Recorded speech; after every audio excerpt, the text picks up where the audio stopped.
నిన్నే కొత్త ఆర్థిక సంవత్సరం స్టార్ట్ అయింది. ఇలా కొత్త ఆర్థిక సంవత్సరం స్టార్టింగ్ రోజే కూటమి ప్రభుత్వం రాబోయే 3 నెలలకు ఎన్ని వేల కోట్ల అప్పు కావాలో రిజర్వ్ బ్యాంక్ ఆఫ్ ఇండియాకి ఒక చిట్టా పంపించింది. పెద్ద చిట్టా పంపించింది. రాబోయే 3 నెలల్లో అంటే ఏప్రిల్లో 2 సార్లు అప్పులు, మేలో ఒకసారి, జూన్లో ఒకసారి, మొత్తం 1 2 3 4 5 టర్మ్స్లో అప్రాక్సిమేట్లీగా 21,750 కోట్ల అప్పు కావాలని చెప్పేసి రిజర్వ్ బ్యాంక్ ఆఫ్ ఇండియాకి లెటర్ పెట్టింది. చంద్రబాబు నాయుడు గారి ప్రభుత్వం ఆమోద ముద్ర వేసింది. తీసుకోండి, పోయి అప్పులు తీసుకురండి అని చెప్పేసి అధికారులకు ఆల్రెడీ చెప్పేశాడు. రాబోయే 3 నెలల్లో 21,750 కోట్ల అప్పు చేస్తాం. కొత్త ఆర్థిక సంవత్సరంలో రేపటి తొలి అప్పు 5,750 కోట్లు. ఏప్రిల్ 3వ తేదీ అంటే రేపటికి 5,750 కోట్ల అప్పు కావాలని చెప్పేసి చెప్పడం. రేపు ఎల్లుండిగా డబ్బులు వచ్చి పడిపోతాయి. తర్వాత ప్రభుత్వ ఉద్యోగులకి శాలరీలు పంపాలా, పెన్షన్లకి పంపాలా. వీటి కోసం 5,750 కోట్లకి అయితే పెడేశాడు. దానికి సంబంధించి వాళ్ళ పేపర్లోనే వార్త వచ్చింది, ఒకసారి మీకు వినిపిస్తా.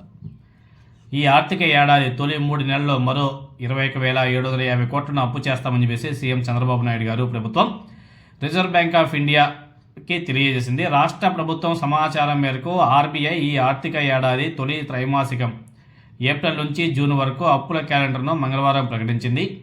ఏప్రిల్ నుంచి జూన్ వరకు ఏ తేదీల్లో రాష్ట్ర ప్రభుత్వ సెక్యూరిటీల వేలం ద్వారా రుణం సేకరించి రాష్ట్ర ప్రభుత్వానికి ఇవ్వనున్నామనే విషయాన్ని అందులో చాలా స్పష్టంగా పేర్కొంది. కొత్త ఆర్థిక సంవత్సరంలో గురువారం తొలి అప్పుగా 5,750 కోట్లు తీసుకుంటామని చెప్పేసి కూటమి ప్రభుత్వం తెలిపింది.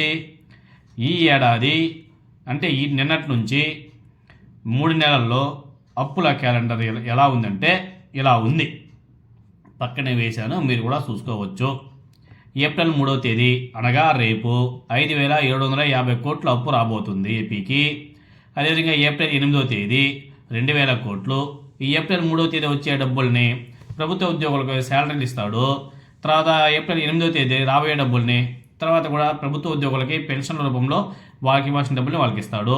అక్కడికి 7,750 కోట్లు ప్రభుత్వ ఉద్యోగులకి శాలరీలు, పెన్షన్లు ఇవి ఇవ్వడానికి మాత్రమే ఏప్రిల్ 3వ తేదీ 8వ తేదీ చంద్రబాబు నాయుడు గారు అప్పులు చేస్తున్నాడు.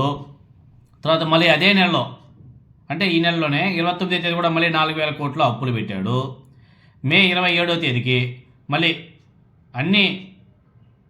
అక్కడ కూడా 5,000 కోట్లు.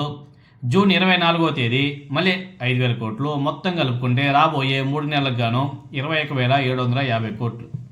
ఇది ఆంధ్రప్రదేశ్లో జరుగుతున్నటువంటి సంపద సృష్టించి పేదలకి, ప్రభుత్వ ఉద్యోగులకి అలానే పంచుతున్నాడు నారా చంద్రబాబు నాయుడు గారు. అదేవిధంగా కూటమి ప్రభుత్వం. గతంలో చంద్రబాబు నాయుడు గారు ఏం మాట్లాడాడు? సంపద సృష్టించి పంచుతా అన్నాడు కదా. ఇదేనా సంపద సృష్టి అంటే? గతంలో జగన్మోహన్ రెడ్డి గారు అప్పులు చేశాడు, పని చేశాడు, లక్షల కోట్లు చేశాడు, 14 లక్షల కోట్లు, 12 లక్షల కోట్లు చేశాడు, 20 లక్షల కోట్లు చేశాడు అని చెప్పేసి ఎల్లో మీడియా ద్వారా వీళ్ళంతా కూడా ఊదలు కొట్టించారు కదా. ఇప్పుడు అదే ఎల్లో మీడియా ఏమైంది? చంద్రబాబు నాయుడు గారు అప్పులు చేస్తుంటే వాళ్ళకి కమ్మగా ఉందా? వాళ్ళు ప్రశ్నించవచ్చు కదా. వాళ్ళు డిబేట్లలో కూర్చొని కొంతమంది ఆర్థిక మేధావులు ఉంటారు కదా, వాళ్ళంతా కూర్చోబెట్టుకొని మాట్లాడించవచ్చు కదా. చంద్రబాబు నాయుడు గారు ఎందుకు ఈ విధంగా అప్పులు చేస్తున్నాడు? ఇన్ని వేల కోట్లు, ఇన్ని లక్షల కోట్లు అప్పులు చేసిన అవసరం ఏముంది? ఇంత సీనియర్ పొలిటికల్ లీడర్ కదా, 40 సంవత్సరాల రాజకీయ అనుభవం ఉంది కదా, సెంట్రల్లో చక్రాలు తిప్పుతాడు కదా.